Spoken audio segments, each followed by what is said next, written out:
Assalamualaikum warahmatullahi wabarakatuh. Waalaikumsalam warahmatullahi wabarakatuh. Baik, kita mulai diskusi kali ini. Tadi sudah diperkenalkan sama Mbak Nita bahwa pakar-pakar yang akan bersama dengan kita adalah Pak Salis, Bapak Haji Muhammad Salis Yuniardi, MPhil, PhD Psikolog.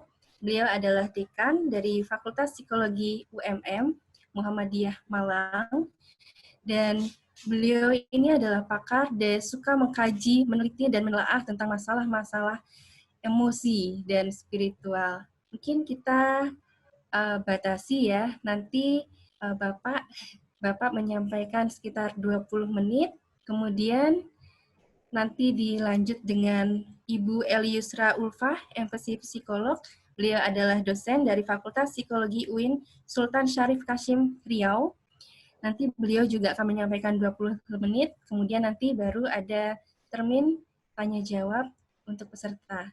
Siap termin, nanti dibuka 3 pertanyaan. Begitu? Oke, terima kasih. Selanjutnya kita lanjut ke Pak Salis untuk menyampaikan materinya. Monggo, Pak Salis, kami persilahkan. Bismillahirrahmanirrahim. Assalamualaikum warahmatullahi wabarakatuh. Alhamdulillahirrahmanirrahim. Assalatu wassalamu ala asrofil anbiya wal mursalin wal awliya'i wasyabihi ajmain. Allahumma sholli ala Muhammad amma ba'du. Dan bagi barangkali ada yang berkeyakinan lain, saya ucapkan salam sejahtera. Sebelumnya Mbak Nandini ya, mohon maaf kalau misalnya saya share screen ini ya. Kalau saya ambil ini gimana? Ya, oke Pak. Itu Terbaca? sudah tampil gambar sawah. Ini sudah. Sudah ya? Pak. Ya. Jadi dari saya sendiri biar enak ininya ya. Oh iya, monggo Pak. Jadi saya nanti sekilas akan berbicara tentang menata emosi selama pandemi ya, mungkin sedikit sekali tentang spiritual. Tapi saya mungkin Bu Eliusra Ulfa lebih nanti pakar di sana ya. Yang pertama kita berbicara tentang dampak pandemi ini umum dulu saja. Dampaknya sangat luar biasa sekali, mulai dari ekonomi ya, dari kesehatan sudah pasti, ekonomi, psikologi ya. Ekonomi sudah banyak sekarang yang merasakan dampaknya. Saya ada teman yang kerja di PMA sudah di PHK sebelum Lebaran kemarin, punya putra 3 ya, dan dia curhat juga bagaimana ini kesulitannya. Padahal sebelumnya dia ya cukup lumayan juga ya. Ada teman salah satu manajer di JW Marriott, manajer divisi gitu, artinya posisinya juga sudah sangat bagus. Cerita kalau artinya di hotelnya dia, ya di hotelnya dia pilihannya hanya lanjut kerja dengan gaji hanya 50% atau resign. Sementara di banyak hotel lain sudah mem-PHK. Ya, ini contoh saja ekonomi, kesehatan juga ada. Secara sosial kita juga hubungan sosial menjadi berjarak sekarang.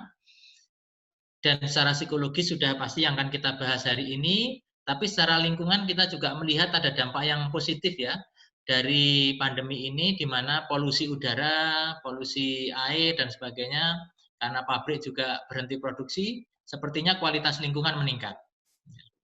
Secara khusus dampak psikologis dari yang paling ringan itu kan merasa marah, ya marah karena aktivitas terganggu, bosan, sumpek karena harus di rumah, apa-apa tidak bisa, sampai kemudian merasakan stres, cemas hingga depresi. Ya, di beberapa media, terutama di Eropa sudah ada beberapa kasus orang yang dikuarantin dan depresi karena merasakan kesendirian. Ya, artinya sebelumnya sudah ada depresi, tapi begitu ada pandemi seperti kena trigger sehingga pada akhirnya dia suicide atau bunuh diri.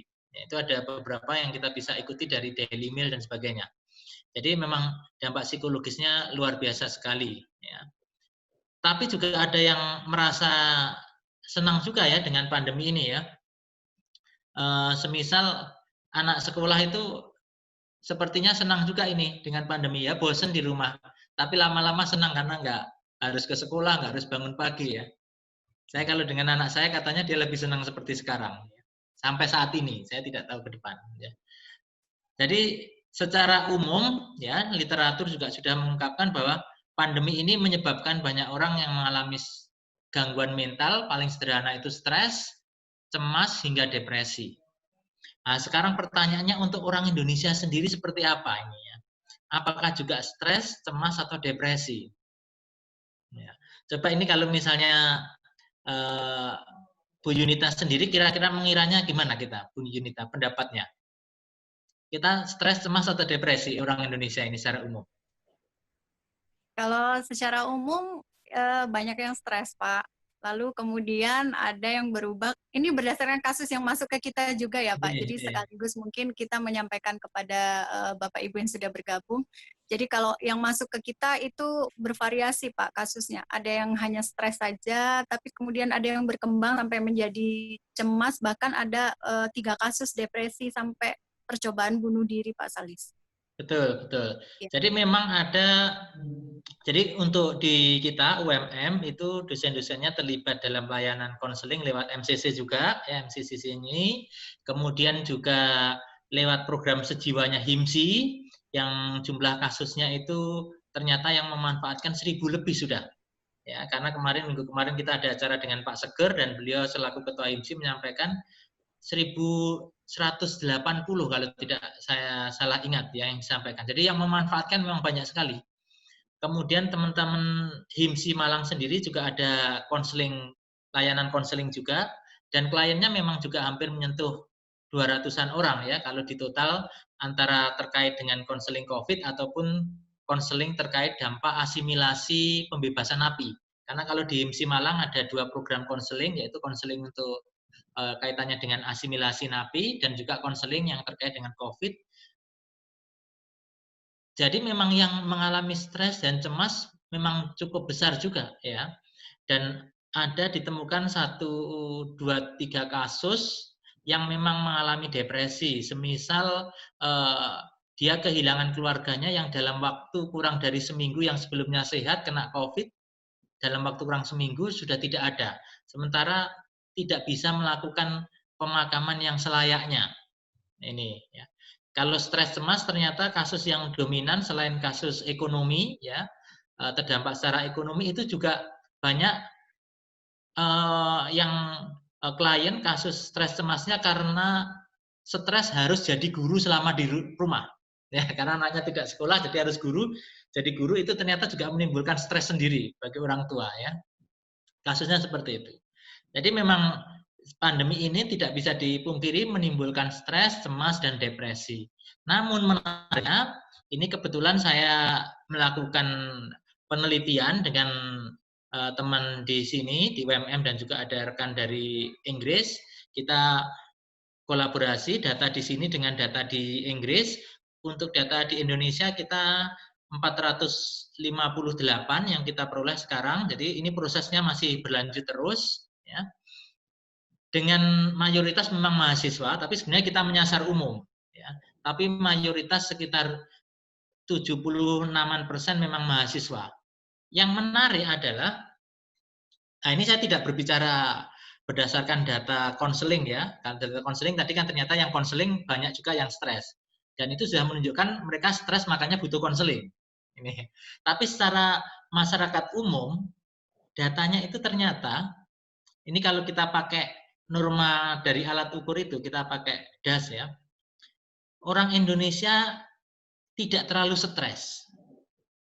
Ya stres, tapi tidak terlalu stres sekali. Tidak terlalu cemas, dan juga tidak terlalu depresi. Nah ini faktanya ini, saya tidak, ini ya. Ya mungkin awal kemarin waktu PSBB apa-apa ya stres ya. Tapi data itu kan kita belum lihat dari variabel waktu ya. Tapi secara overall keseluruhan subjek, ternyata tingkat stres, kecemasan, depresi orang Indonesia terhadap COVID ini tidak terlalu tinggi. Ya mungkin itu yang menjelaskan kalau di Malang PSBB hanya sampai Lebaran, tapi sebelum Lebaran pun, jadi PSBB 2 minggu, seminggu itu masih lumayan, tapi seminggu kemudian, berapa hari sebelum Lebaran, sudah nggak ada PSBB rasanya. Karena toko-toko memang mall ditutup, tapi toko-toko baju dan sebagainya kan boleh buka. Ya, karena dia ada seperti minimarket dan sebagainya. Ya itu ramai sekali. Ya. Jalan itu kendaraan ya luar biasa. Ya. Jadi inilah saya yang bicara bahwa kalau lihat sekarang, hari-hari sekarang memang ya kayaknya ya ada stres, ada cemas, ada depresi, tapi ternyata secara overall tidak terlalu tinggi ya. Ini yang menarik juga ini ya. Tetapi orang Indonesia memang merasa adanya ancaman, ya. Jadi dia memang merasa COVID ini mengancam sangat tinggi, ya, dengan norma mendekati maksimal. Tapi terkait dengan penerimaan akan pengetahuan, orang Indonesia merasa bahwa dia sudah cukup memiliki pengetahuan yang baik tentang COVID itu. Ini pula yang mungkin menyebabkan orang Indonesia merasa tidak terlalu cemas mungkin ya.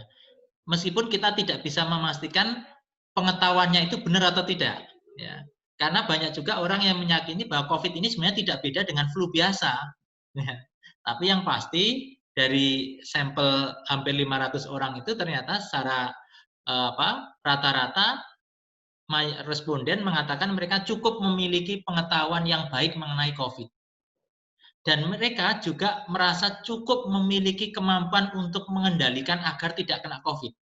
Meskipun mereka merasakan ancaman dari COVID ini.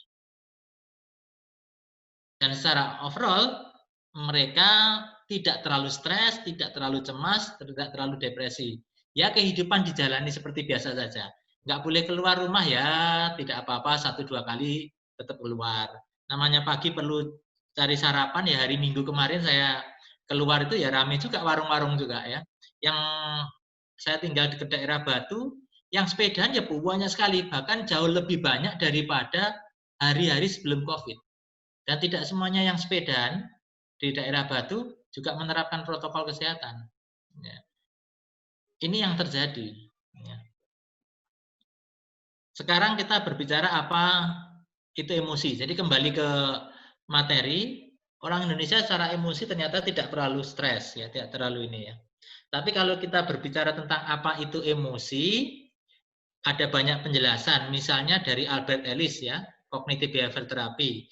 Di situ ada A, antecedent peristiwa, kita katakan di sini berarti endemi. Endemi ini COVID peristiwanya. B-nya belief.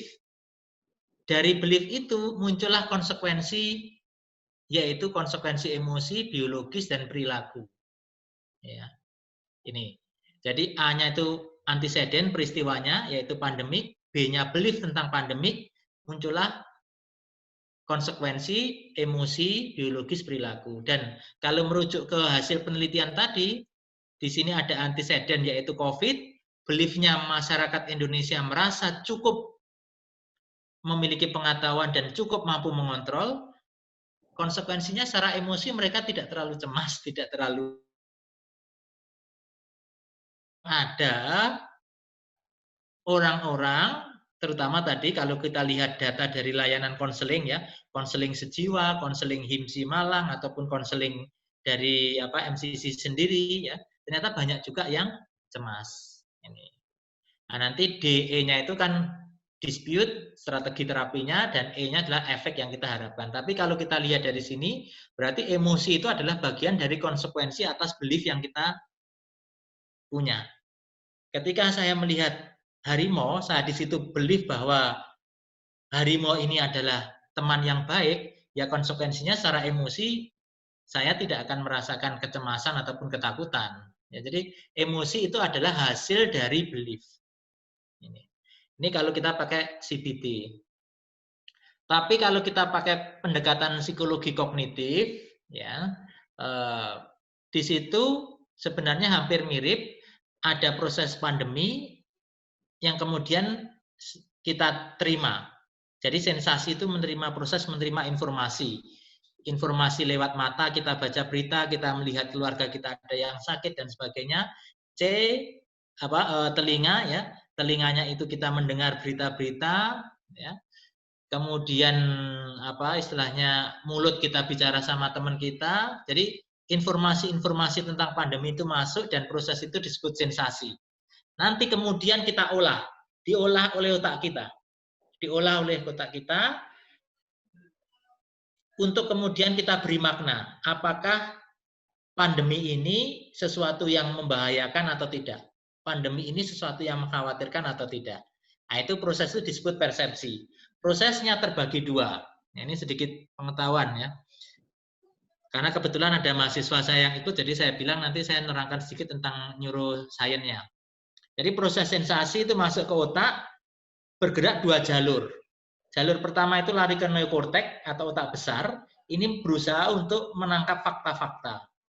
Di saat yang bersamaan, informasi itu juga masuk ke sistem limbik untuk dirasakan oleh afeksi dan kemudian nanti memunculkan emosi. Keduanya berproses bersamaan. Dan kemudian hasil dari proses keduanya nanti berbalik masuk ke otak besar, terutama untuk decision making, otak besar di bagian frontalis ini untuk decision making, dan kemudian nanti muncullah respon. Inilah yang terjadi di mana kalau orang itu misalnya cemas, panik, ya, mengapa kita menghadapi pandemi ini tidak boleh panik? Karena ketika orang itu panik, maka proses di sistem limbik di sini nih, otak kecil di sini ya, itu bergerak lebih cepat sekali. Jadi dia masuknya cepat, jawabannya cepat. Karena jawabannya cepat, lebih cepat daripada logika di otak besar, akhirnya respon yang muncul adalah respon emosional. Ya. Jadi orang yang marah itu adalah respon emosional. Marah sampai membunuh misalnya ya. Nah itu berarti karena logika di neokorteks lebih lambat daripada apa yang terjadi di sistem limbik.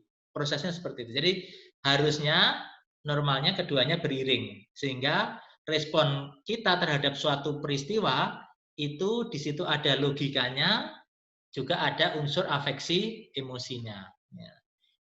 Dengan demikian sama seperti tadi sebenarnya emosi itu juga bagian dari proses untuk mengolah informasi. Kita misalnya untuk mahasiswa ya, contoh atau untuk yang muda-muda, pulang kuliah kita melihat jalan kaki, kita melihat pacar kita boncengan sama mantannya. Berarti sensasi otak kita mensensasi. Afeksi kita merasa. Nanti ketika kita merasa, disitulah muncul emosi, yaitu emosi marah. Karena bedanya afeksi dan emosi, kalau afeksi itu nada perasaan, emosi itu adalah manifestasi dari afeksi di mana di situ ada unsur biologisnya. Makanya emosi itu selalu biologis. Emosi sedih, nangis pasti keluar air mata. Emosi marah, tubuh jadi tegang, mata menjadi merah. Emosi senang, ya badan bisa sampai ketawa terbahak-bahak. Jadi emosi itu selalu melibatkan biologis. Ya, saya percepat di sini. Di sini saya penelitian, ya. Ini coba diamati. Ini contoh saja bagaimana SEM itu emosi malu, FNA itu bias kognitif, fear of negative evaluation, merasa orang lain itu menilai negatif, EU itu intoleransi of uncertainty, merasa situasi tidak pasti itu mengancam. Jadi yang SEM ini merasa malu ini ya, ini emosi, FNA, EU ini adalah kognitif. Bisa dilihat ketika masuk dalam hierarki regresi, ternyata SEM ini memprediksi kecemasan sosial. FNA juga sama, EU juga sama. Ya. Tapi coba kita lihat ke sini, ketika proses statistiknya dipindah, FNA dimasukkan lebih dulu ke dalam proses regresi, ternyata SEM yang terakhir itu menjadi tidak signifikan. Ini kalau dibalik sama, EU, FNA, SEM tetap tidak signifikan. Sebaliknya, seperti ini diamati, kalau dibalik FNA itu yang terakhir, ternyata FNA tetap signifikan. Jadi saya ulang, SEM atau emosi itu hanya signifikan ketika dalam begitu dia dimasukkan setelah variabel kognitif, sumbangannya menjadi tidak signifikan. Ini menjelaskan apa? Bahwa dalam memprediksi perilaku, variabel kognitif lebih berperanan. Ya, jadi ini sekali lagi membuktikan bahwa kalau kita berbicara emosi, ya, itu memang berkontribusi terhadap psikopatologi, tetapi sebenarnya kata kuncinya hanya ada di pikiran kita. Emosi adalah hasil pikiran kita. Dengan demikian, yaitu tadi, emosi itu melibatkan pikiran karena hasil dari proses berpikir. Ya. Dan di situ manifestasinya melibatkan tubuh. Misalnya ketika dia menangkap, jadi proses berpikirnya mengatakan situasi ini menegangkan, tubuhnya menjadi tegang. Ketika tubuh tegang itu ya otot-otot menjadi kaku dan sebagainya, leher menjadi kaku dan sebagainya. Ini contoh. Ya. Dari perspektif ini, kalau kita berbicara tentang cara menjaga emosi, ya, maka ada beberapa metode. Yang pertama, yang dibidik pikirannya. Karena tadi emosi adalah hasil proses berpikir. Jadi kalau pengen menjaga emosi, yang dibidik pikirannya dulu. Dengan cara selalu berpikir positif, logis, terus fokus pada produktif dan sebagainya. Caranya gimana? Kalau kita pakai pendekatan yang fokus pada masalah, maka caranya bisa disputing dan rekonstruksi kognitif sebutannya. Maksudnya apa? Ketika kita punya pikiran yang negatif, pandemi ini menakutkan, COVID ini membuat saya kalau keluar pasti terkena COVID. Nah itu didispute. Benar nggak sih saya keluar rumah pasti terkena COVID? Atau sebenarnya saya hanya mungkin kena COVID ketika keluar rumah saya tidak pakai protokol. Nah ini didispute. Karena banyak orang juga yang terus takut keluar rumah. Padahal sebenarnya dengan new normal ini seperti itu konsepnya. Kita nggak apa-apa keluar rumah. Asal dibatasi. Tidak untuk kemudian yang sifatnya tersier rekreasi. Dan yang terpenting selalu protokol kesehatan. Nah ini berarti dispute, rekonstruksi kognitif. Apa yang membuat cemas itu diputer balik. Sehingga kita yang muncul pikiran positif. Kalau pikirannya positif, emosinya, karena emosi itu hasil berpikir, emosinya juga akan terbawa positif. Ini tekniknya. Teknik yang kedua agak berbeda, bukan di dekonstruksi, bukan di istilahnya dihantam, ya, tapi dialihkan. Saya mengalami insomnia karena COVID nggak bisa tidur. Nah, saya ditanya, kegiatan yang bermakna itu contohnya apa? Ya kalau saya misalnya bersih-bersih rumah itu bermakna. Saya kalau misalnya ngaji, hafalan itu bermakna. Ya, berarti itu saja. Daripada saya semalaman mikirin COVID, mending saya bersihin rumah. Nanti kalau saya sudah ngepel dan sebagainya, capek akhirnya bisa tidur, insomnia hilang. Nah, ini contohnya. Contoh dengan mengalihkan. Selain membidik pikiran, kita juga bisa membidik tubuh. Karena manifestasi emosi adalah nanti keluarnya lewat tubuh. Dengan cara apa? Olahraga. Ya. Kalau tubuh kita bugar sehat, kita akan cenderung tidak mudah emosi. Ya, ini. Rileks. Makanya kalau orang tegang, ya harus diberi relaksasi. Dalam CBT kalau ada yang ikut dari peserta dari psikologi sudah paham. Orang itu nggak mungkin ketika dia cemas misalnya, kok diajak berlogika kalau belum rileks dulu. Makanya sebelum diajak berlogika, dia harus diberi relaksasi dulu. Kalau dia sudah rileks, baru diajak bicara untuk direkonstruksi kognitif. Itu contohnya. Ya, dan ada muscular tension, ditegangkan. Misalnya ini contohnya ya. Terus kemudian cara yang ketiga adalah ya kalau punya endapan emosi dikeluarkan. Kalau kita sedih dan pengen nangis ya jangan ditahan. Tangiskan saja. Nah ini disebut emotional arousal kalau Bandura. Tapi kalau Sigmund Freud disebut katarsis. Kalau kita marah jangan dendamkan. Ya marahkan saja. Ya. Cuma saya terhadap cara yang ketiga ini tidak terlalu ya oke saja ya. Tapi mengeluarkan itu juga kalau tanpa kemudian dipahami mengapa seperti itu juga tidak akan kena. Ya. Sekarang yang berkembang cara yang keempat kombinasi. Di situ misalnya meditasi, ya meditasi. Di situ kita melemaskan tubuh kita sambil berpikir tentang hal-hal yang sifatnya positif, meditasi, yoga. EMDR, orangnya tegang, pengungsi, mengalami trauma, diberi EMDR. Ya. Mata yang tegang, lama-lama lemas. Tapi sambil dia lemas gini, diajak bicara tentang peristiwa yang traumatis. Gimana dulu dia mengalami kehilangan keluarganya karena COVID. Ya. Akhirnya menegang lagi, tapi dipaksa untuk ngikutin ini. Tenang. Jadi ada pertempuran di situ. Ya. Tapi lama-lama keluar air mata, dia bisa accept peristiwanya. Ini contoh EMDR. Begitu pula EFT, ya tapping, tegang, tapi diajak bicara tentang, jadi yang membangkitkan trauma itu diangkat. Ya. Mindfulness, forgiveness, konsepnya sama. Kombinasi antara pikiran diatur lebih positif, badan dibuat lebih rileks. Itu cara mengendalikan emosi. Sedikit, jadi kesimpulannya apa? Pikiran itu kalau bicara emosi ya kuncinya pikiran. Karena emosi adalah hasil dari pikiran. Pikiran adalah kausa prima dari segala hal termasuk emosi. Tetapi, ya ini tetapi, itu konsepnya barat. Nah, ini sedikit kan katanya harus spiritual. Nah, ini konsepnya barat. Ya. Akal adalah kausa prima. Tapi kalau untuk orang Islam, ya ini mohon maaf kalau dari agama yang lain ada jadi peserta ya. Tapi kalau untuk yang beragama Islam, akal itu penting. Tapi yang paling penting bukan akal yang menjadi penentu, tapi kolbu. Apa jadinya manusia itu adalah tergantung kolbunya. Kalau hatinya penuh dengan mahabbatullah, cinta Allah ya, maka akalnya juga pikirannya bersih ke sana. Jadi penentunya adalah kolbu. Nah, kalau barat, akal adalah yang penting. Dan akal itu di bawah kendali kita, self. Makanya mereka selalu berpegang, I am the captain of my destiny. I am the lord of my life. Jadi apa jadinya aku adalah tergantung aku.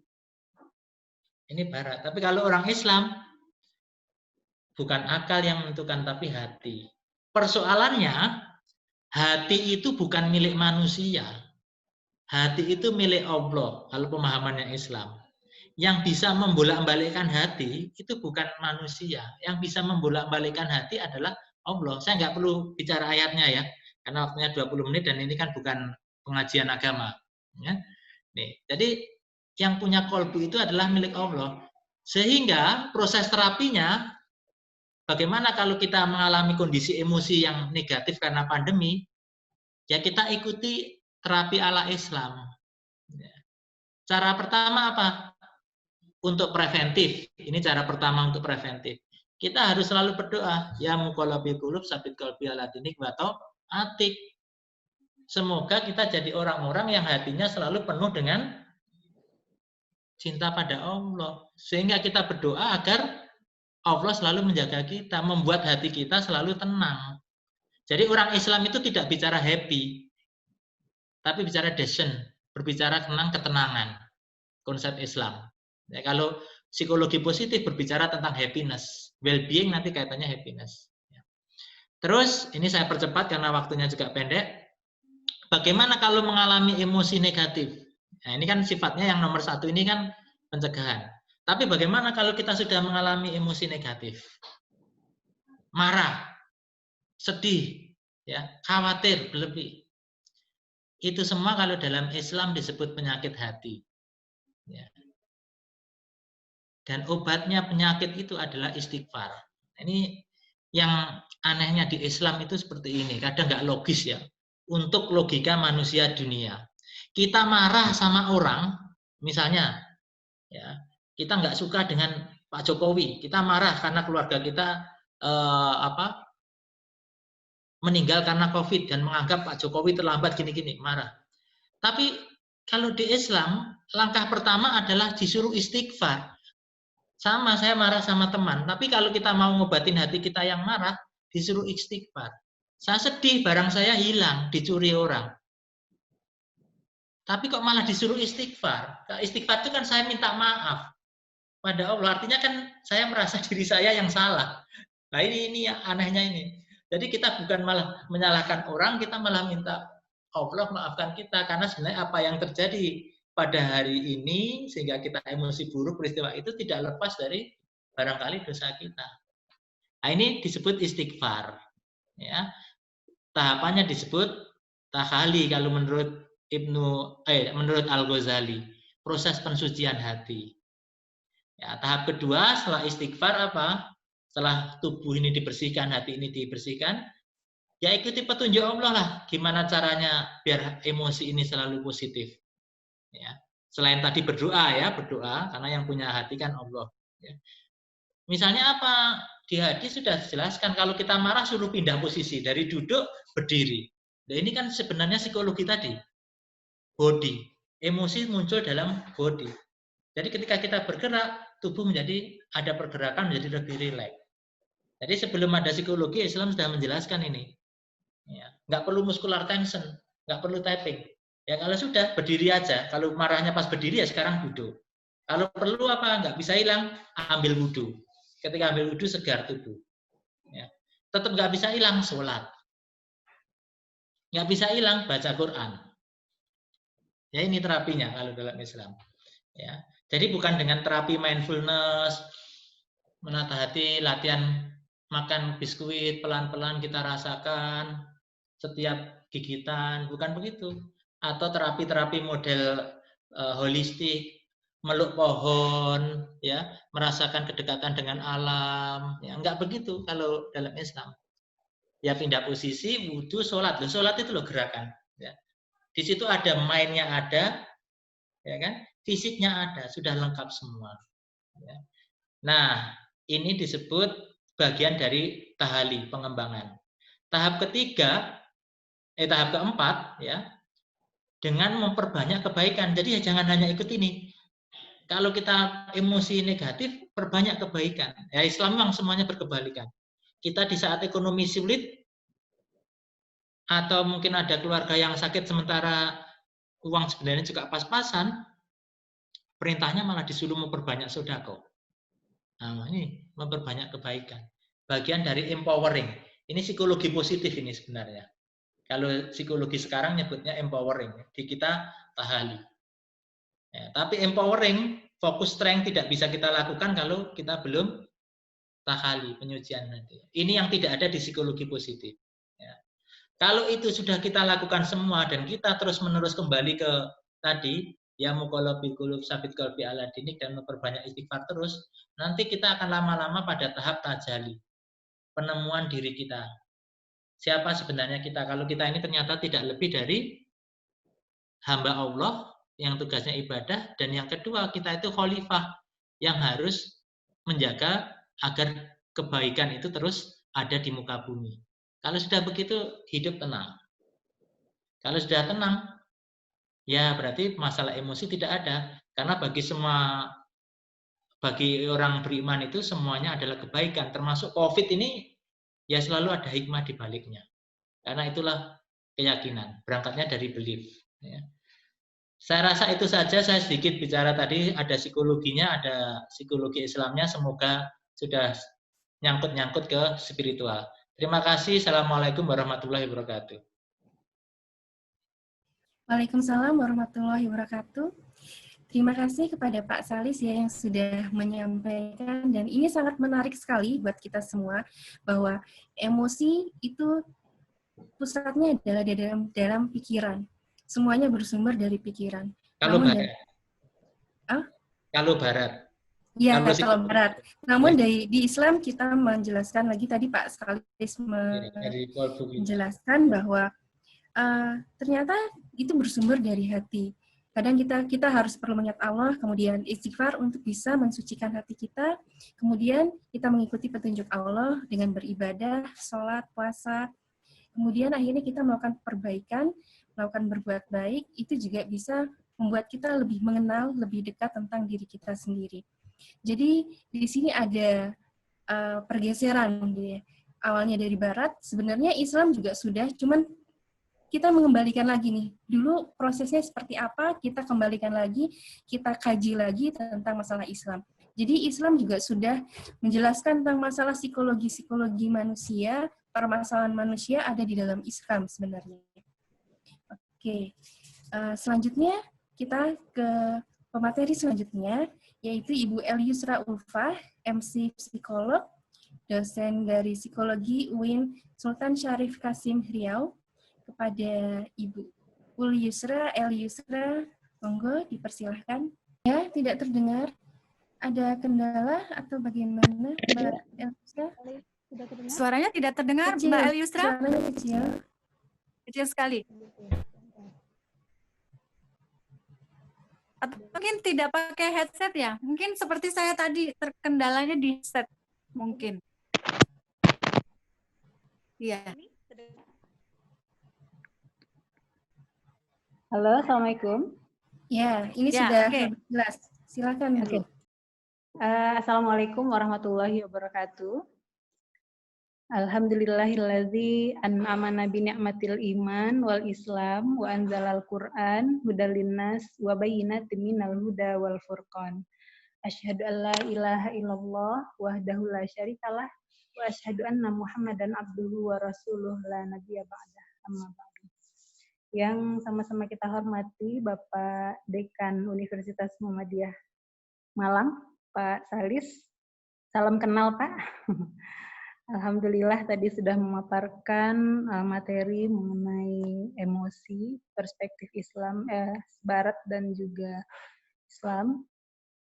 Kemudian koordinator MCC PP Muhammadiyah, Mbak Nita.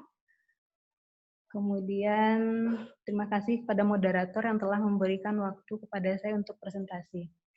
Nah, kita tadi sudah sama-sama menyimak apa yang telah disampaikan oleh Pak Salis. Nah, rata-rata itu hampir mirip gitu ya, apa yang akan disampaikan dengan yang telah disampaikan oleh Pak Salis. Dan sepertinya malah lebih lengkap yang versinya Pak Salis atau Pak Dekan gitu ya. Karena memang saya lebih kepada psikologi baratnya gitu ya, dan kemudian spiritualnya juga ada tapi sedikit. Tapi tidak mengapa, kita mulai saja.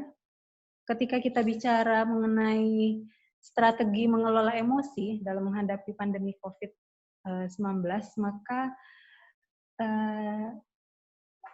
hal-hal apa saja atau bagaimana cara kita dalam mengatur emosi yang terjadi pada diri kita, yang kita rasakan, yang kita pikirkan dalam menghadapi wabah pandemi COVID-19 yang sampai sekarang kita nggak tahu ini akan berakhir kapan. Gitu.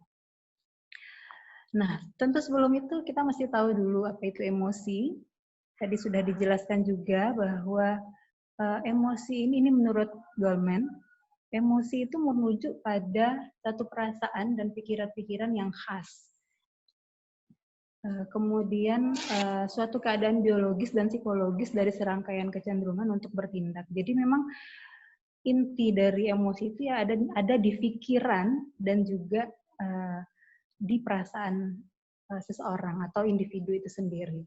Nah, pikiran dan perasaan tadi kemudian itu akan terjadi perubahan pada diri individu atau diri manusia, karena kita sekarang bicara pada manusia. Terjadi perubahan secara biologis dan juga secara psikologis. Nah, perubahan secara biologis itu seperti ya ketika seseorang mengalami cemas akibat pandemi yang tidak yang sama-sama kita ketahui, tidak tahu kapan akan berakhir gitu ya.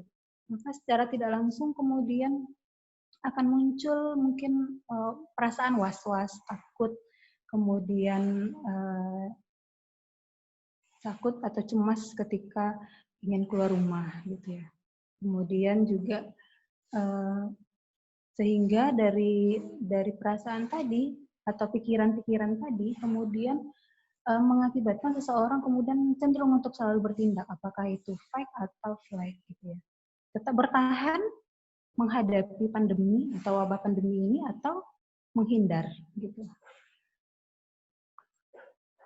Nah, istilah lain dari emosi ini ada afek, itu sudah sinonim dari istilah emosi ya. Kemudian ada afek display ini lebih kepada ekspresi dari emosi itu sendiri, seperti ketika kita merasa takut, kemudian jantung kita berdebar-debar gitu ya.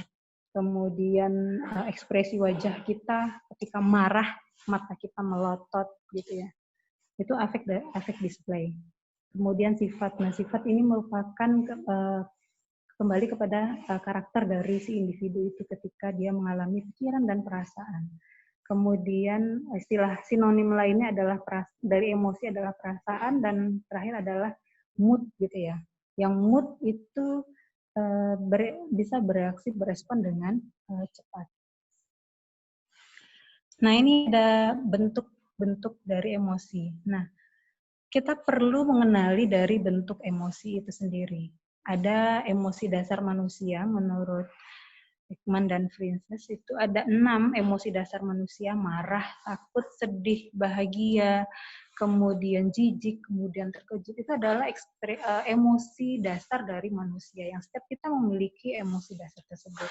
Nah, sementara emosi lainnya ada penerimaan, kasih sayang, terganggu, tak peduli, bosan karena akibat dari pandemi kita tidak bisa kemana-mana, tidak bisa shopping, tidak bisa juga kemudian bertemu dengan teman-teman, kemudian kita merasa bingung, ingin tahu, depresi, tidak puas, ragu, meriang, empati, iri.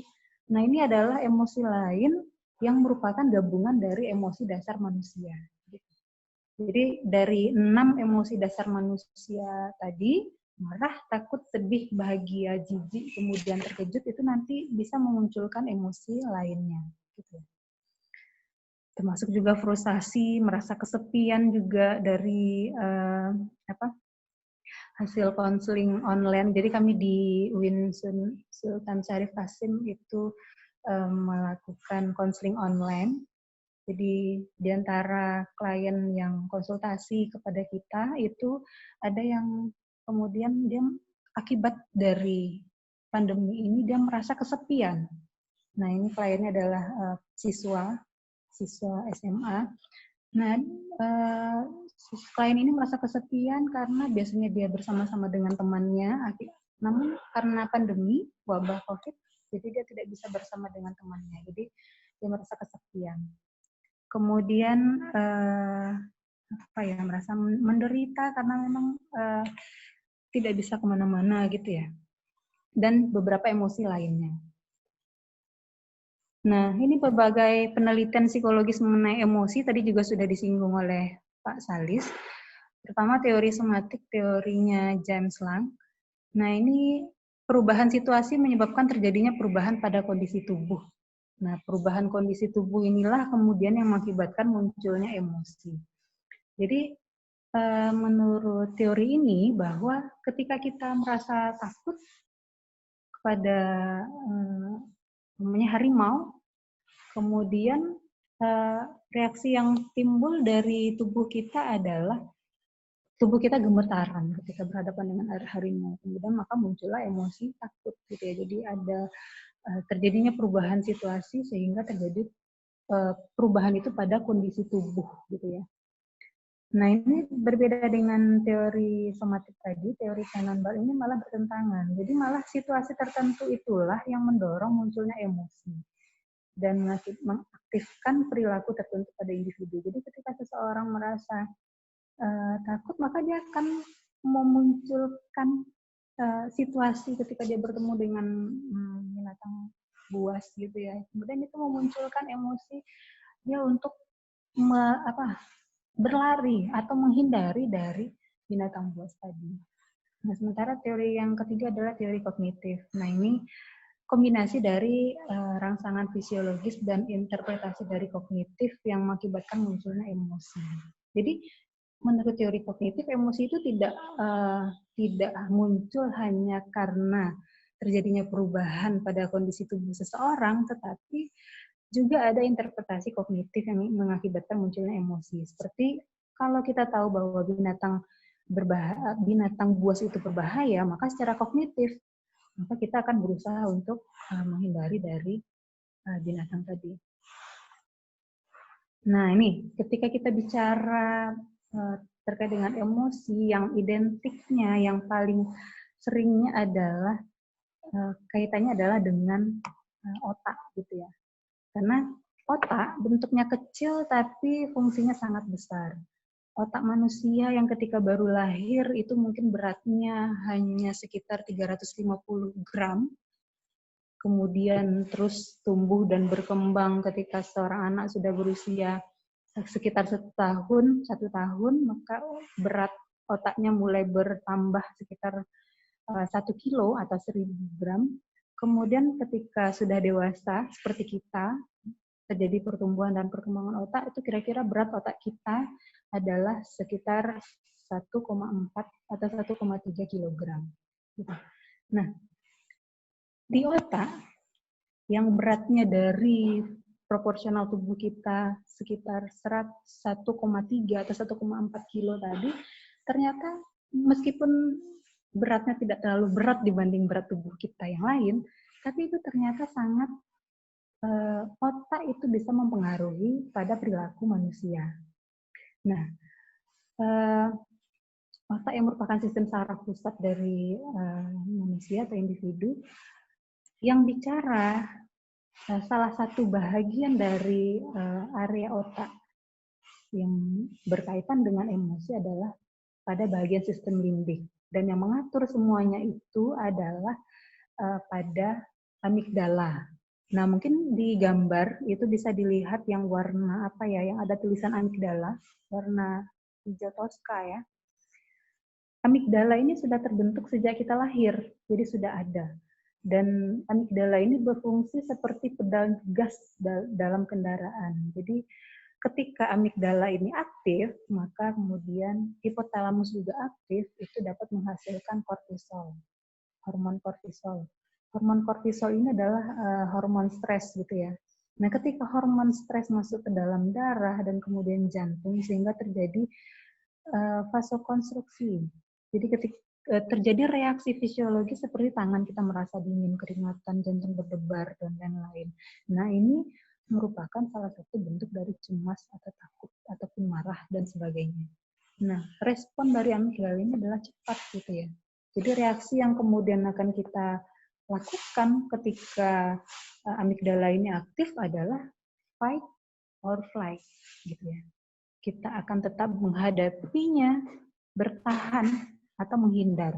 Nah, termasuk dalam masa pandemi ini yang kemudian tadi dari hasil penelitian Pak Salis juga sudah disampaikan, orang Indonesia ini memang sepertinya memang apa ya, tidak begitu terdampak atau tidak merasa cemas bahkan. Karena kalau di Pekanbaru sendiri, ketika dimulainya PSBB itu ke tanggal 17 ya kalau saya nggak salah, itu meskipun secara aturan itu ketat, tapi kemudian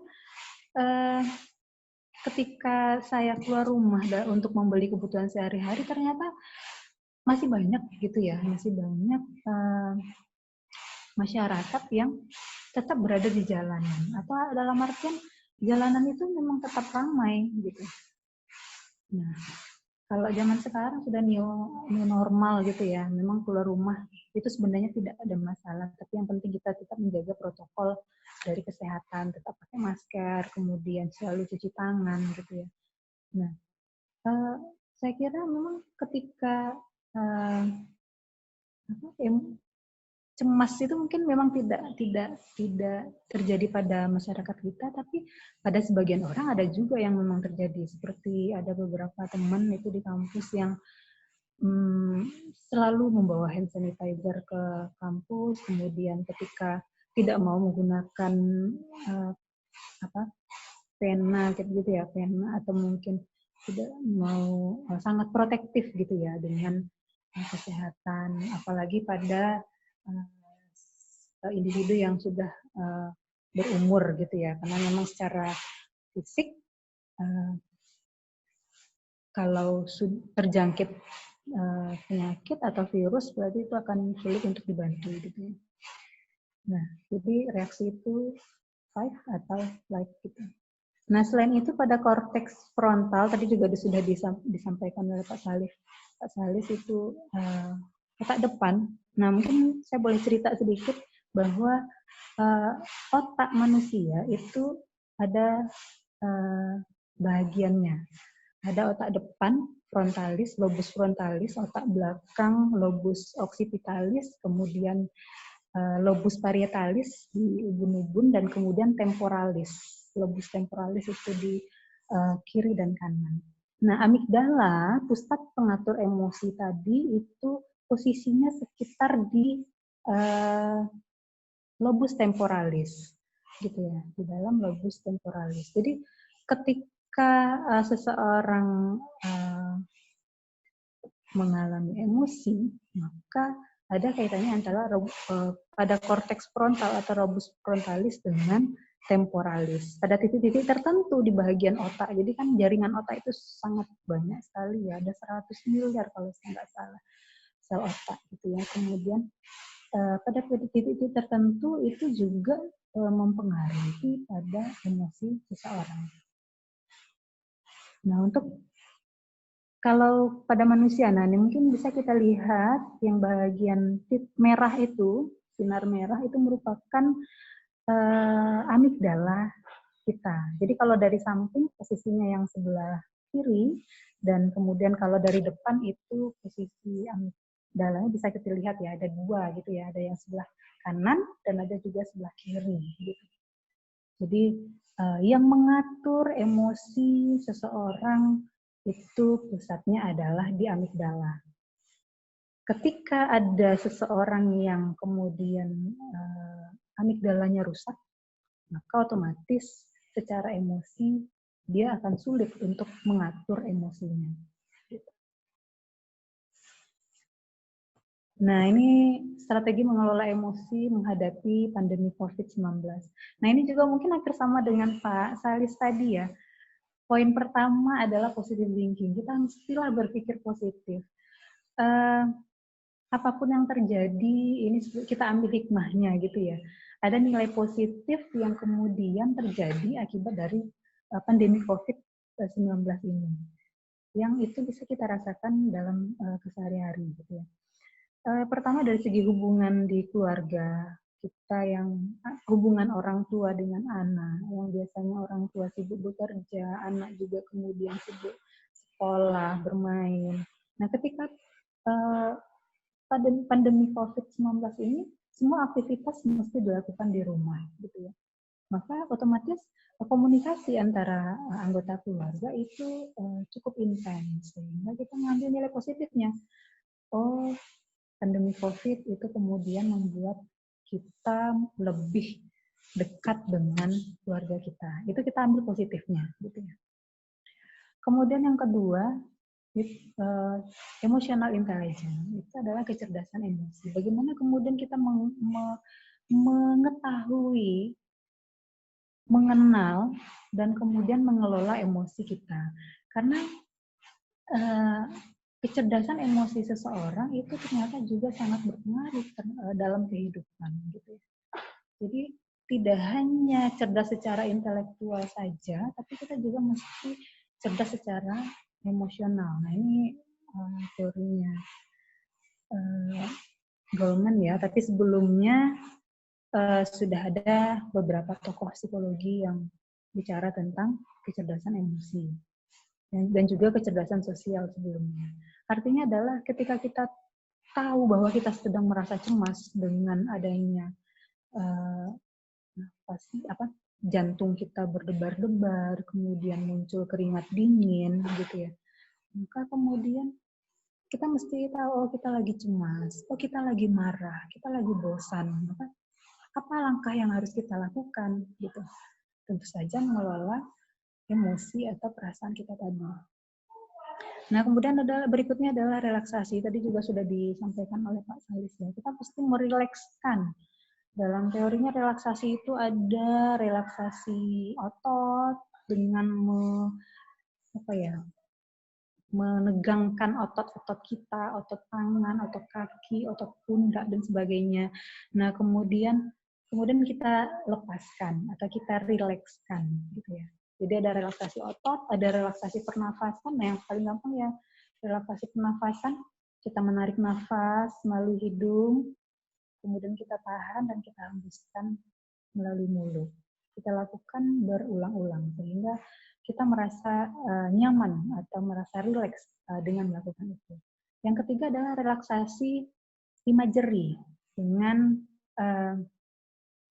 dengan melalui pikiran kita membayangkan hal-hal yang indah gitu ya, kita membayangkan kenangan sebelum mungkin terjadinya COVID gitu ya. Kita membayangkan betapa senangnya di rumah selalu bersama orang tua, dalam pelukan orang tua. Atau juga kita membayangkan indahnya tanaman, bunga-bungaan gitu ya. Atau kemudian kita membayangkan indahnya hamparan sawah, hijaunya hamparan sawah, angin yang bersepoi-sepoi gitu ya. Nah, kemudian itu kita bayangkan, kemudian kita rilekskan. Nah, berikut juga adalah pendekatan mindfulness gitu ya. Ini juga intinya pada pendekatan mindfulness ini adalah pada pernafasan. Memang tadi disampaikan Pak Salis tidak harus terlalu tidak cukup hanya dari pernafasan saja memang.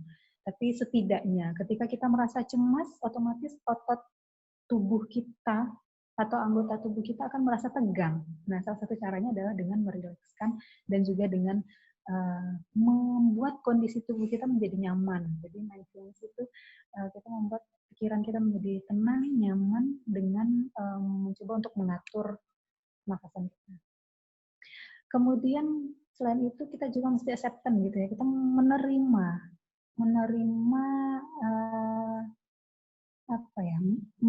dalam artian kita tetap menghadapi pandemi COVID ini. Bagaimanapun juga kita tidak akan bisa keluar, tidak akan bisa lepas juga dari pandemi COVID gitu ya, karena memang kita mau kemana untuk menghindari pandemi COVID, itu juga bukan solusi gitu ya.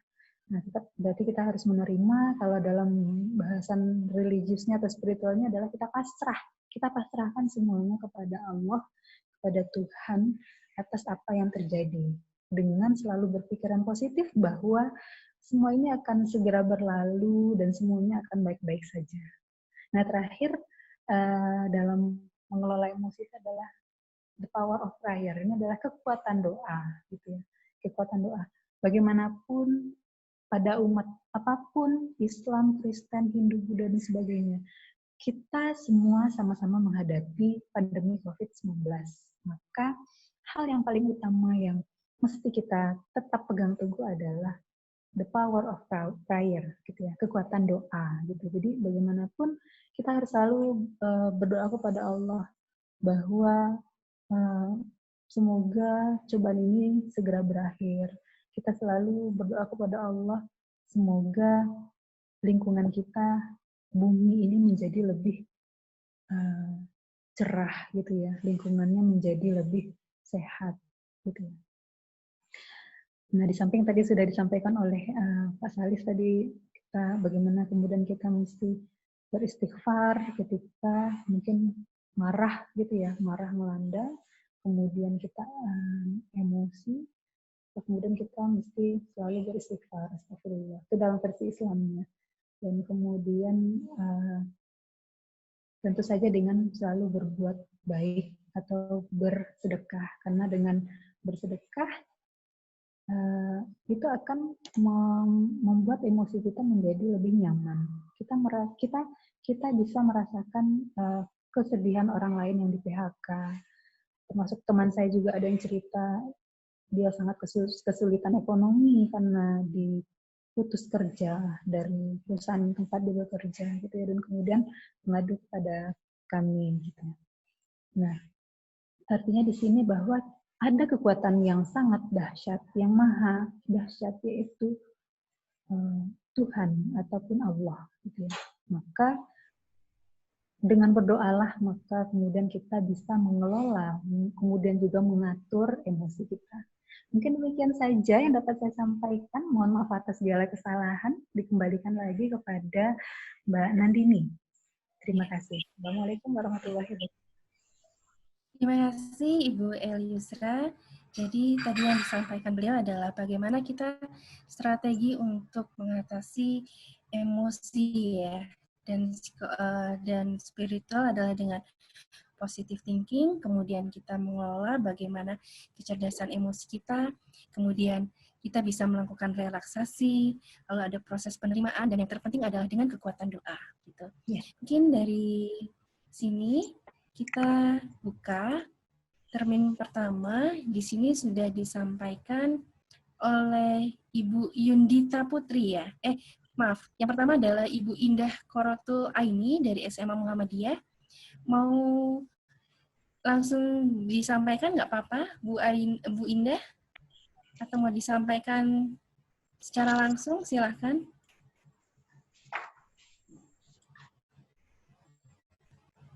Bu Indah, halo, Assalamualaikum.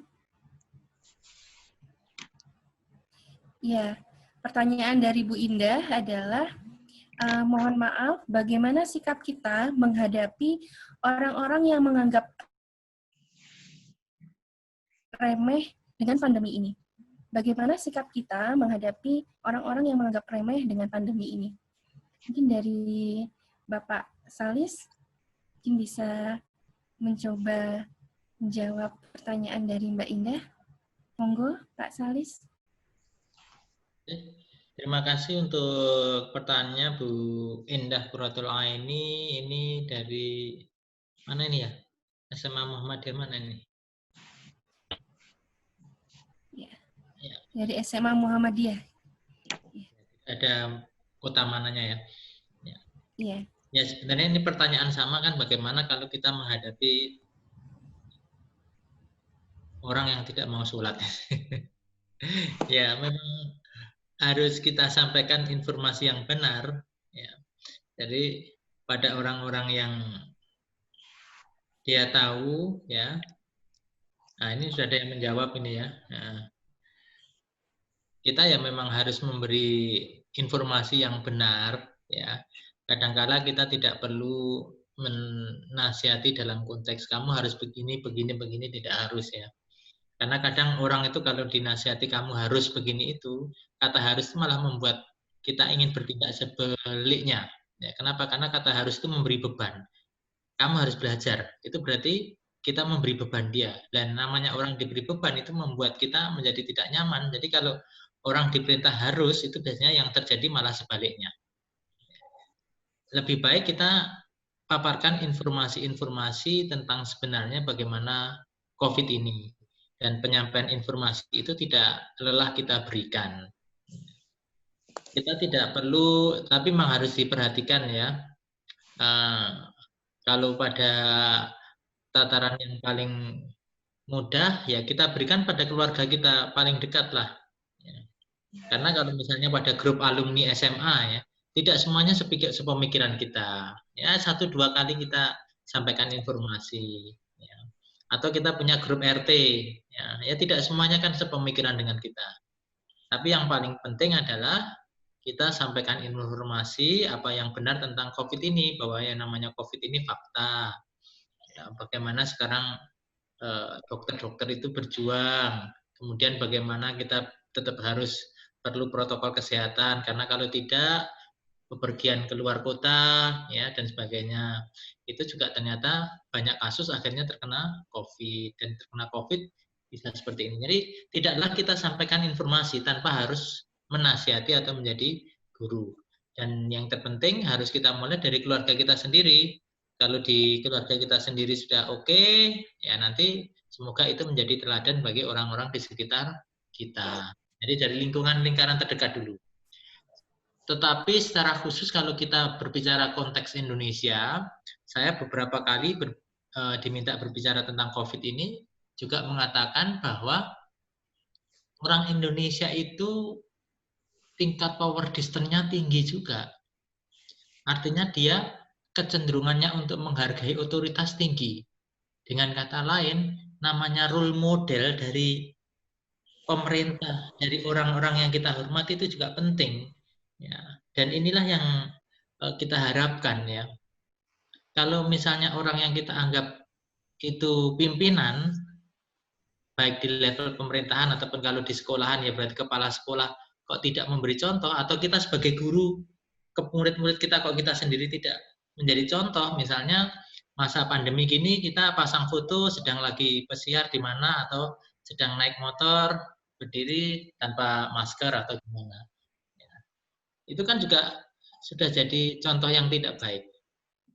Masa pandemi gini kita cerita kalau sekarang kita lagi makan di cafe X sama keluarga, makannya bareng-bareng, di belakang ada rame, itu tidak menjadi contoh. Padahal yang namanya role model bagi orang Indonesia itu penting. Jadi kalau kita ingin merubah orang Indonesia, salah satu caranya harus pakai role model. Sesuatu yang mungkin tidak bisa kita lakukan untuk orang Barat. Karena orang Barat itu power distance-nya dan tingkat konformitasnya nggak tinggi. Mereka lebih sifatnya individual, mana yang masuk logikanya, common sense-nya dia pakai. Sekalipun pimpinan ngomong A, kalau dia nggak masuk logikanya, dia nggak pakai. Tapi orang Indonesia nggak masuk logikanya, tapi pimpinannya ngomong A, kita bisa saja ikut. Kalaupun tidak menerima secara logika, ya kita akan diam tapi ikut. Jadi 2 kunci itu, saya rasa. Terima kasih. Ya, terima kasih Pak Salis. Ibu El Yusra mau menambahkan? Silakan. Untuk pertanyaan pertama. Ya. Sudah jawaban dari Pak Salis ya, menganggap remeh. Tapi perlu digarisbawahi mungkin bahwa bila ada yang seseorang atau orang yang menganggap remeh dengan pandemi ini, bagaimana sikap kita? Nah, tetap kita berpositif thinking gitu ya. Oh, mungkin orang ini belum tahu. Oh, ini kurang membaca dan mungkin belum terjadi dampak pada dirinya sehingga kemudian dia menganggap remeh. Biasanya kan kalau orang menganggap remeh itu biasanya kan identik dengan sombong gitu ya kalau dalam emosinya. Kita kenal emosinya kalau menganggap remeh itu kan berarti identik nanti adalah kepada sombong. Nah, sombong itu apa namanya?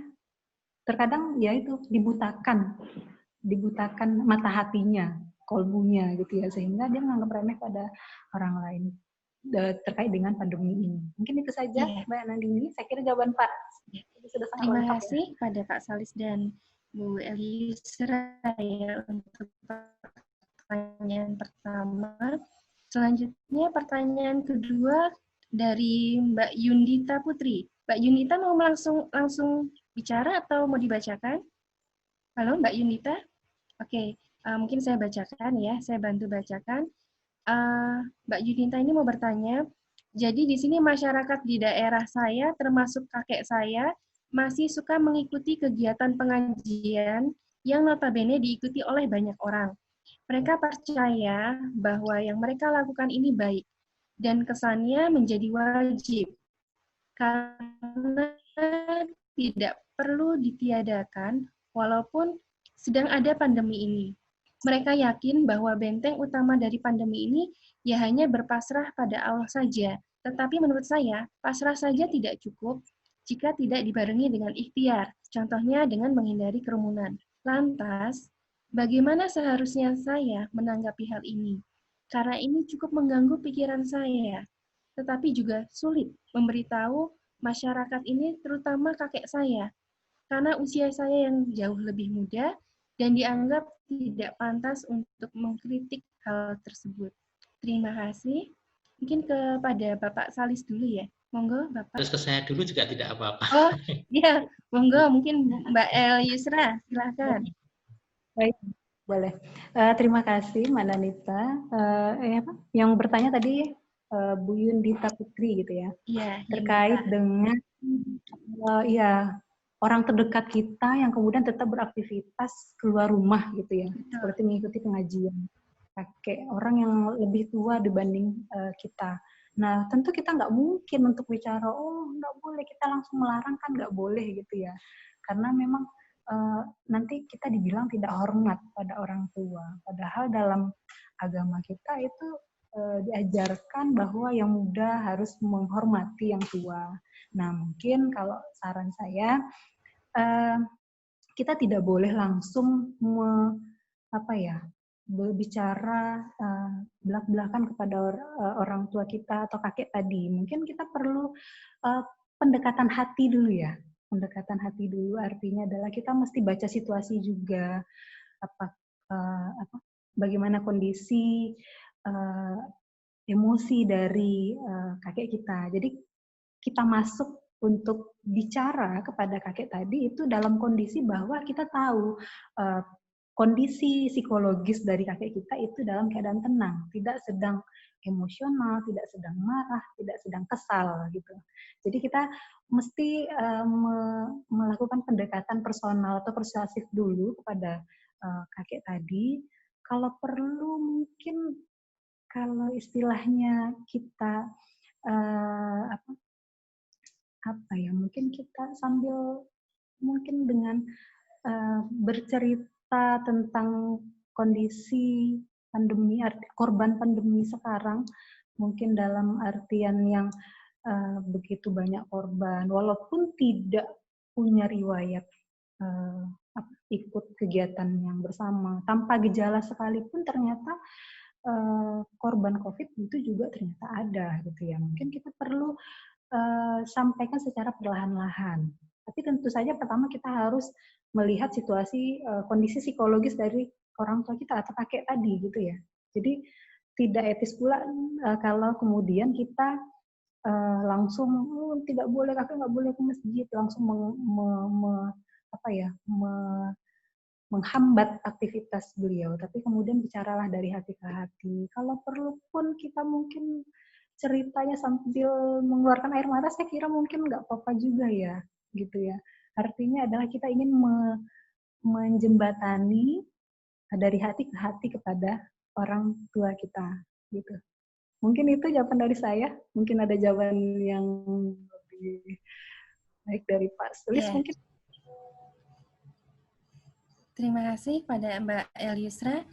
Ini banyak sekali ya sebenarnya pertanyaan-pertanyaan yang muncul, sedangkan kita masih waktunya mepet. Nah, bagaimana kalau misalnya saya menyampaikan pertanyaan, kemudian nanti monggo bisa Mbak Eliusra atau Pak Salis yang bersedia menjawabnya gitu ya.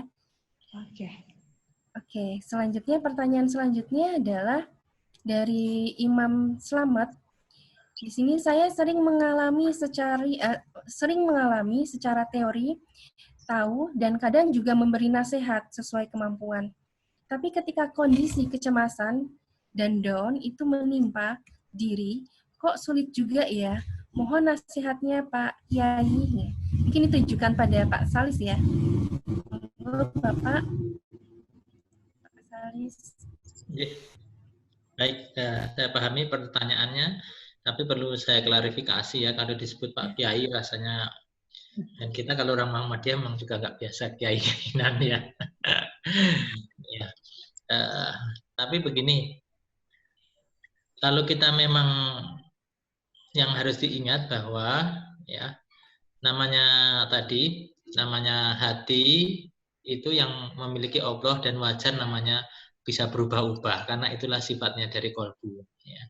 Makanya yang harus kita lakukan terus tidak pernah berhenti itu paling tidak minimal dalam 5 kali sehari pada sholat itu ya tadi. Lalu mohon agar Allah mengukuhkan hati kita selalu kepada Allah Subhanahu wa taala dan tidak ada yang lain. Ya, innallaha ma'ana cukup. Tidak ada yang lain. Allah cukup. Itu aja. Berdoa terus ya muqallabil qulub itu terus. Itu yang pertama. Kemudian yang kedua ya kita juga harus membuat lingkungan di sekitar kita cukup kondusif dengan kita. Dalam arti kita menemukan lingkungan yang di situ bisa mensupport atas apa yang menjadi harapan kita. Kalau kita pengennya di situ misalnya emosi kita selalu positif menghadapi ini ya carilah lingkungan yang positif. Jangan cari lingkungan yang malah negatif. Negatif dalam arti sangat panik atau sebaliknya cuek. Ya. Tetapi yang juga harus diingat, sekarang kita hidup di zaman 4.0 di mana lingkungan itu bukan berarti hanya orang-orang yang ada di sekitar kita. Tapi isi grup WA ini juga lingkungan. Jadi pinter-pinter milih grup WA mana yang harus diikuti, mana yang tidak. Grup WA mana yang mungkin karena sungkan mau keluar, ya sudah kita masuk tapi nggak usah diikuti. Ya. clear chat saja. Ya, kita yang harus ngontrol sendiri, karena kalau enggak kita bisa terbawa oleh emosi-emosi yang negatif itu. Fokus kita itu pada apa? Tadi selalu berpikiran positif terhadap rencana Allah. Ini kan enggak lepas juga dari rencana Allah. Kita ambil hikmahnya. Dan yang kedua adalah apa? Selalu bukan hanya positif tapi berpikir produktif. Kalau di Muhammadiyah ya Islam berkemajuan itu, jadi tidak berhenti untuk membuat inovasi. Kita bisa apa lagi nih? Kita bisa melakukan apa lagi? Yang sifatnya apa? Fastabiqul khairat, artinya berlomba-lomba untuk mencari kebaikan. Jadi dari satu, selalu sadar bahwa wajar namanya hati bisa bolak-balik sehingga harus minta terus dekat Allah. Yang kedua, selalu kontrol lingkungan kita.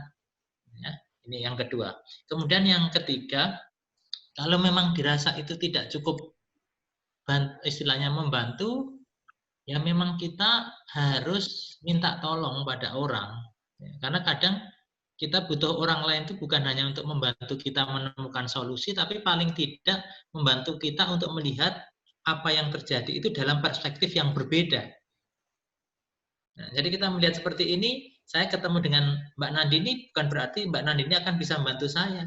Tapi paling tidak Mbak Nandini bisa melihat masalah saya dari perspektif yang berbeda. Saya, oh iya ya, ternyata selain sebenarnya ini kasusnya itu seperti ini, sebenarnya juga bisa begitu.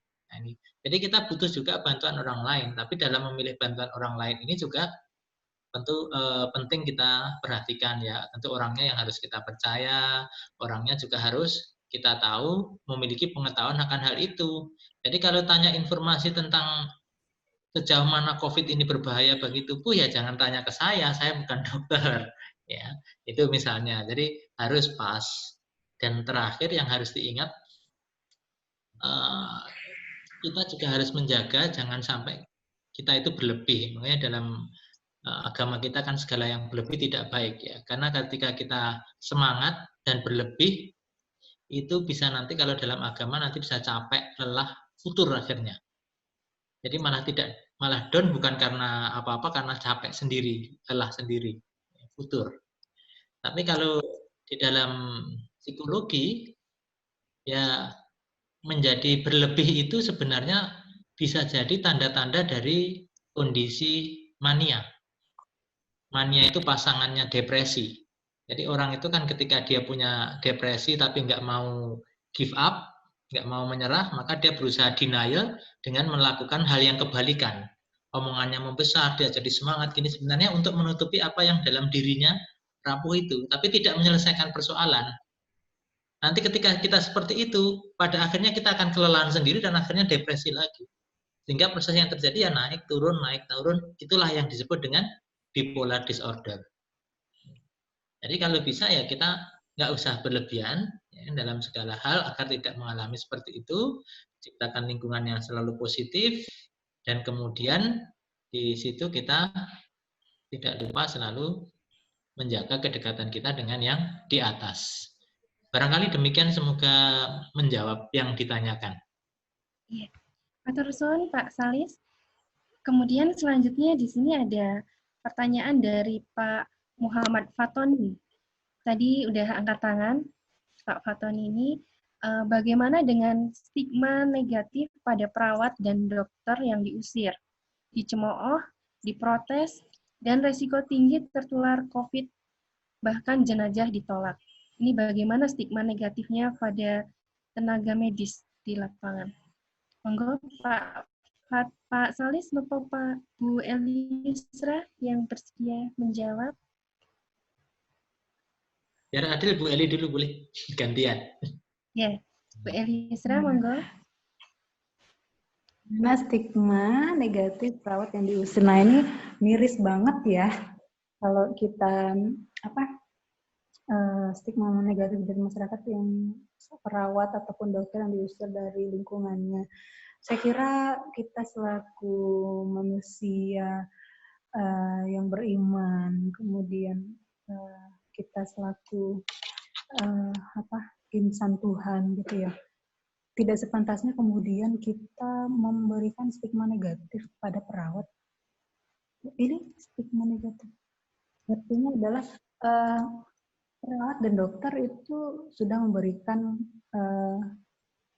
bantuan, sudah mengorbankan jiwa raganya untuk membantu para korban COVID. Nah, kemudian ada stigma negatif dari masyarakat ya, maksudnya ya, stigma negatif dari masyarakat yang kemudian betul. Atau ibu kos gitu ya.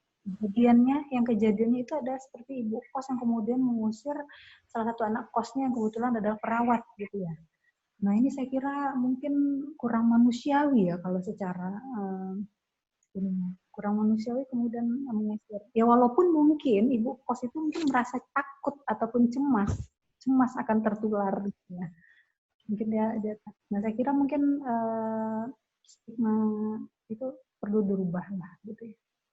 Jadi jangan sampai kemudian kita melukai hati perawat dan juga dokter yang sudah mengorbankan jiwa raganya. Tidak sedikit dokter dan perawat yang kemudian menjadi korban dari pandemi COVID ini. Gitu ya. Jadi mungkin itu jawaban dari saya, Bu Nandini. Iya, terima kasih Mbak El Yusra. Pak Salis mau menambahkan atau kita ke pertanyaan selanjutnya saja? Pertanyaan selanjutnya boleh, Bu. Oh ya, pertanyaan selanjutnya dari Pak Fatoni MDMC. Apa bedanya spiritual dan religius berdasarkan agama untuk problem solving? Monggo, Pak Salis nopo Bu El Yusra? Kalau di UMM ini ada Prof. Samsul Arifin ya, yang beliau memang Warek 1, beliau penggemar hal-hal yang berbau spiritual. Jadi spiritual itu kan bagaimana kita mengisi, ini terjemahan bebasnya ya, definisi bebasnya kan bagaimana kita mengisi hati kita, menghubungkan hati kita dengan sesuatu yang sifatnya transendental di luar diri kita ya. Sehingga kita menjadi lebih tenang karenanya, karena kita tidak alone, sehingga tidak terombang-ambing karena punya cantolan ya. Tapi cantolan yang disebut dalam spiritualitas itu kan sesuatu yang sifatnya abstrak ya. Sedangkan kalau yang disebut dengan religius itu kaitannya dengan agama. Sehingga ketika cantolannya ya cantolannya konsep transendental menurut agama itu. Kalau dia beragama Nasrani ya berarti cantolannya ya Yesus Kristus. Ya, kalau kita orang Islam cantolannya ya Allah Subhanahu wa taala. Ini. Jadi bedanya hanya pada cantolannya. Ya, kalau spiritual itu tidak harus selalu berwujud sesuatu menurut agama tertentu, tapi kalau religi, karena itu religi itu agama, religion ya berarti terkait dengan agama tersebut cantolannya. Ya. Kaitannya dengan COVID ya. Secara umum keduanya membantu ya. Makanya untuk orang yang istilahnya mengalami kecemasan, meditasi itu ya baik-baik saja, yoga itu baik-baik saja.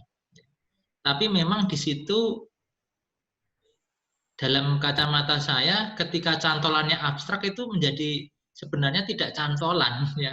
Akhirnya kembali lagi kepada diri kita sendiri akhirnya. Nah, diri kita sendiri ini kan ada keterbatasannya.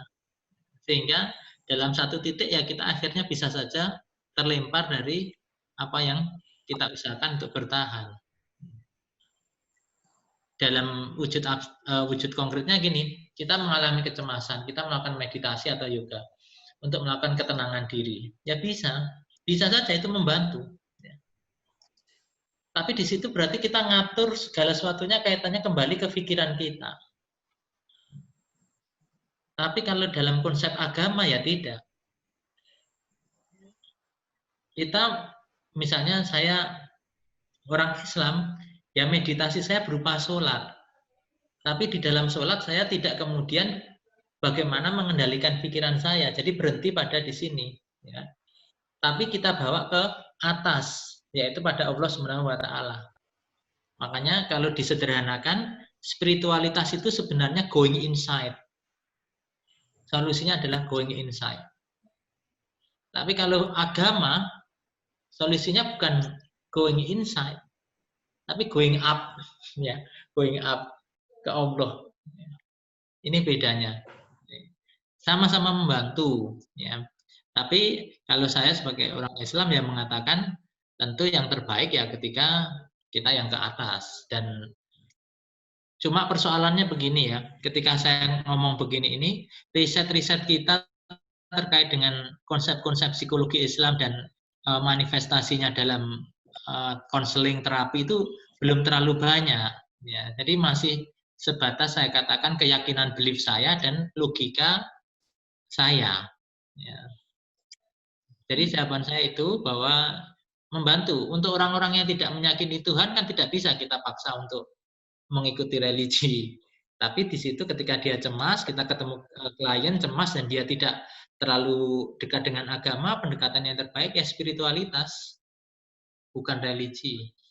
Tapi kalau dia beragama misalnya, orang Islam, klien kita Muslim, dia cemas, ngapain kita harus bangkitkan spiritualitasnya? Ya bangkitkan langsung ke takwaannya dan religinya, ya sekalian. Ngapain itu seperti kayak tengah jalan saja spiritualitas itu.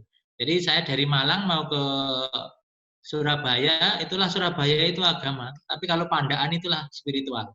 Itu dalam pemahaman saya. Atau kalau dari Depok mau ke Jakarta, yang dari Jakarta ya, ya Jakarta itulah ini apa?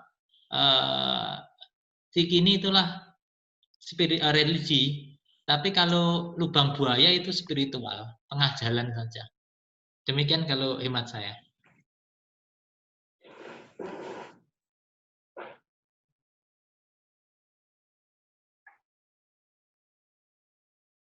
Terima kasih pada Pak Salis ya. Kemudian ini barusan saya nge-lag, kebetulan tiba-tiba keluar. Jadi pertanyaan selanjutnya adalah pertanyaan dari Mbak Asnia Eja. Mungkin dari Mbak Ratna bisa tolong dibacakan pertanyaan dari Mbak Asnia Eja. Sebentar Mbak. Dari Mbak siapa? Asnia Eja ya. Baik, pertanyaannya adalah Mbak Asnia Eja. Ya, oke. Bagaimana bisa mengatur emosi kita dengan banyaknya pemberitaan? Apalagi pemberitaan itu berasal dari sumber-sumber yang terpercaya. Dalam kondisi normal masih bisa kita mengendalikan diri, tapi ada kondisi tertentu yang kita tidak bisa dan itu sangat berpengaruh pada kondisi psikologis saya, bahkan terkadang membebani diri. Sepertinya ini bagaimana cara mengatur emosi terkait dengan banyaknya pemberitaan. Saking banyak pemberitaan mungkin sampai bingung harus bersikap seperti apa. Mungkin Mbak Eliusra bisa membantu untuk menjawab. Monggo. Oke, terima kasih Mbak Anita. Dari pertanyaan dari Mbak Asnita Eja ya. Bagaimana bisa mengatur pemberitaan yang semua informasinya dari informasi yang terpercaya, tapi kemudian itu bisa mempengaruhi fisik dan psikologis kita gitu ya. Nah, saya kira mungkin untuk tahap awal, tentu kita mesti memikirkan kesejahteraan psikologis kita. Maka salah satu langkah utama yang mesti kita lakukan adalah mungkin kita perlu stop dulu ya untuk membaca pemberitaan itu, karena dari pertanyaannya sepertinya individu itu kemudian akhirnya kewalahan sendiri dengan pemberitaan yang ada. Maka menurut hemat saya langkah utama yang mesti kita lakukan adalah kita istilahnya kita tidak baca dulu pemberitaan yang ada, karena semakin banyak membaca pemberitaan yang ada tentang mungkin korban yang semakin banyak dan sebagainya, akhirnya itu akan mengganggu kesejahteraan psikologis kita gitu ya, atau kesejahteraan jiwa kita. Maka saya kira langkah pertama kita tidak membaca dulu pemberitaan yang ada, kita tenangkan dulu diri kita lakukan pekerjaan-pekerjaan yang itu bisa memotivasi diri kita agar lebih baik gitu ya. Karena memang kesejahteraan psikologis diri itu juga penting bagi diri kita. Jadi kita tidak hanya memikirkan pemberitaan yang ada. Kita tidak boleh juga larut dengan pemberitaan yang ada. Tapi kemudian bagaimana kita kosongkan dulu, artinya kita stop dulu lah sementara waktu. Mungkin kalau biasanya setiap hari itu mungkin televisi pagi pemberitaan tentang COVID, siang pemberitaan COVID, sore pemberitaan lagi, malam lagi gitu ya, tengah malam mungkin ada lagi secara internasional mungkin gitu ya. Maka salah satu strategi utamanya adalah kita kurangi dulu. Kalaupun toh kita ingin membaca pemberitaan ya mungkin tidak setiap waktu, mungkin sore saja atau malam saja yang dirasa kondisi kita siap untuk menerima pemberitaan yang ada. Jadi mesti kukuhkan dulu, kuatkan dulu diri kita atau mental kita, baru kemudian kita bisa membaca pemberitaan yang ada gitu ya. Itu salah satu solusinya. Mungkin itu. Pertanyaan terakhir, mungkin nanti sekaligus pesan-pesan dari para narasumber. Ada pertanyaan terakhir dari para peserta. Apakah khawatir itu bisa menular? Mungkin Pak Salis, monggo sekaligus nanti pesan-pesan untuk para peserta kita, Pak. Terima kasih. Baik, terima kasih ya. Sebelumnya mohon izin saya nambahkan hal yang berbeda dari Bu Eli tadi ya, yang disampaikan Bu Eli sudah tepat. Tapi saya memberi tambahan yang berbeda, 3 poin ya terkait dengan, karena ini selalu muncul pertanyaan seperti ini ya, terkait dengan bagaimana sosial media pemberitaan itu membuat kita juga akhirnya terkait COVID ini terbebani juga. Pertama yang harus selalu kita tanamkan, satu adalah saring sebelum serap, saring sebelum sharing. Ya. Jadi jangan segala sesuatu itu yang masuk itu langsung diserap. Ya, kita punya 2 telinga, tidak semuanya langsung dari kedua telinga masuk ke sini, 2 mata sini. Bisa saja kita keluarkan ya. Jadi tidak selalu semua yang kita baca itu kita serap. Tapi juga kita harus ingat, tidak semua yang kita baca atau kita terima atau kita tulis itu harus di-sharing. Ya. Kita kan juga harus mikir orang lain. Ini penting nggak untuk orang lain, relevan nggak untuk orang lain, membuat orang lain bermanfaat atau tidak. Kalau tidak ya tidak perlu kita sharing-sharing. Ya, sharing itu berita-berita yang ini saja, informasi yang relevan dan diperlukan. Jadi itu tadi satu, saring sebelum sharing, saring sebelum serap. Kemudian yang kedua, ketika kita mengikuti pemberitaan, itu kita juga harus berefleksi diri. Ya. Kita ini sebenarnya profesinya apa? Kalau kita itu profesinya itu guru, ya harusnya menghabiskan waktu lebih banyak untuk produktif dalam hal mempersiapkan bahan ajar, bukan menghabiskan waktu lebih banyak pada mengikuti pemberitaan. Karena kalau orang itu habis waktunya banyak untuk pemberitaan, mengikuti berita-berita, ya berarti itu ciri bahwa dia sudah menjadi orang yang tidak produktif. Ya, karena waktunya habis untuk ini.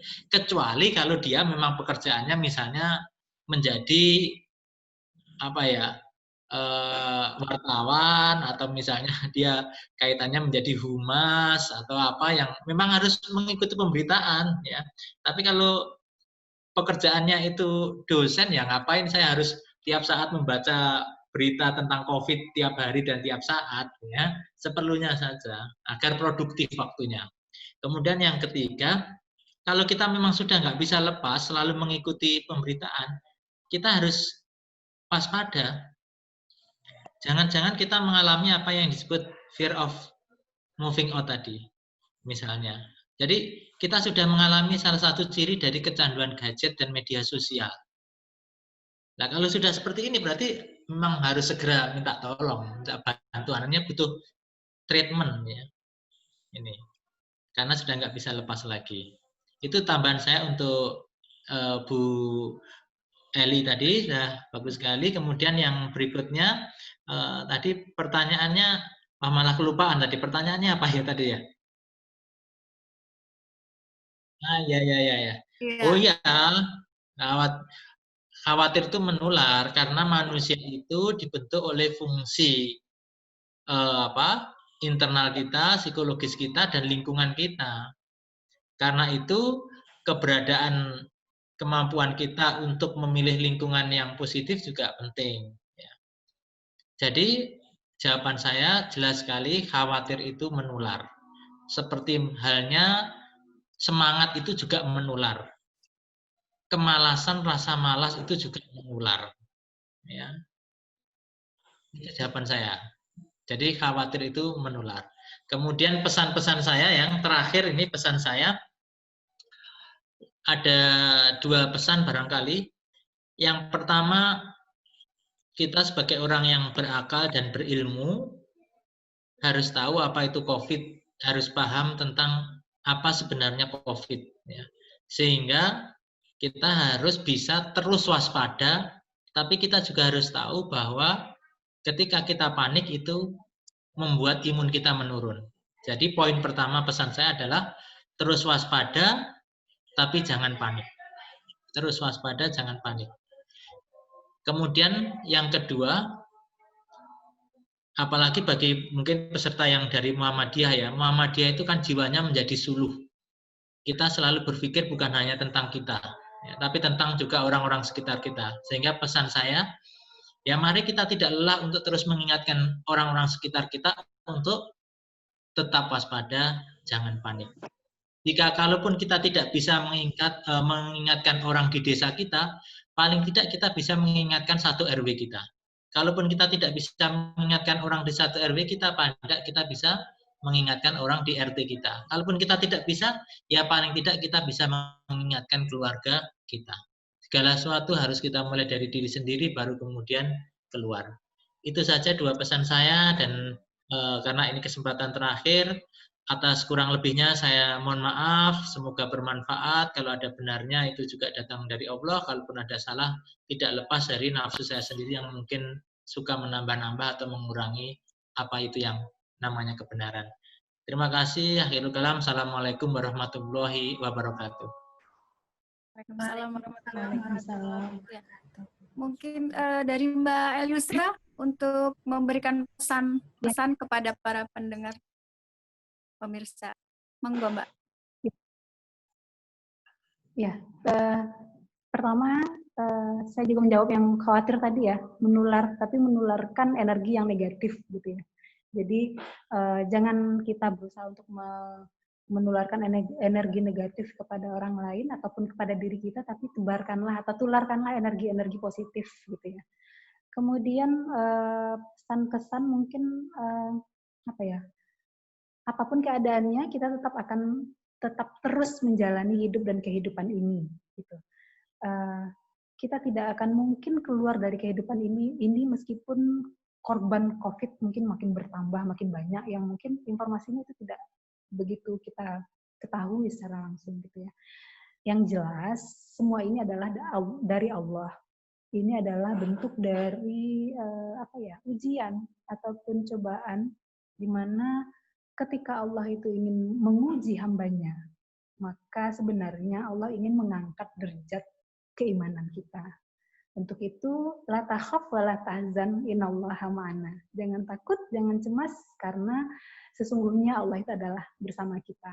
Tetap terus tingkatkan keimanan dan ketakwaan kita, justru karena adanya bencana non alam ini, virus COVID ini atau pandemi COVID inilah kemudian akan semakin mendekatkan diri kita kepada Allah. Semakin dekat kita kepada Allah, maka insya Allah ke depannya kehidupan kita akan menjadi lebih baik. Mungkin itu saja Mbak Nita. Terima kasih atas segala perhatian. Mohon maaf atas segala kekurangan. Assalamualaikum warahmatullahi wabarakatuh.